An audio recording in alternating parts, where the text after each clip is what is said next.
și iubire și având autoritate deplină asupra propriei minți, omul deține cheia fiecărei situații din viața sa. În el se află acea forță transformatoare și regeneratoare prin care se poate remodela pe sine după propria voință. Omul este mereu stăpân, chiar și atunci când se află în cele mai slabe sau decăzute stări ale ființei sale. Însă, în slăbiciune și degradare, el este un stăpân nechibzuit, care își guvernează haotic propria casă lăuntrică. Abia când începe să reflecteze la condiția în care se află și să caute cu sinceritate legea pe care se bazează întreaga sa existență, devine un stăpân înțelept. Își direcționează energia cu claritate și își modelează gândurile spre roade valoroase.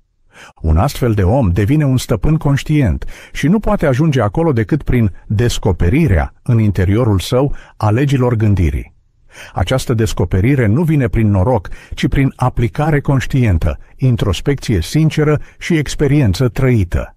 Așa cum aurul și diamantele nu pot fi obținute decât prin muncă adâncă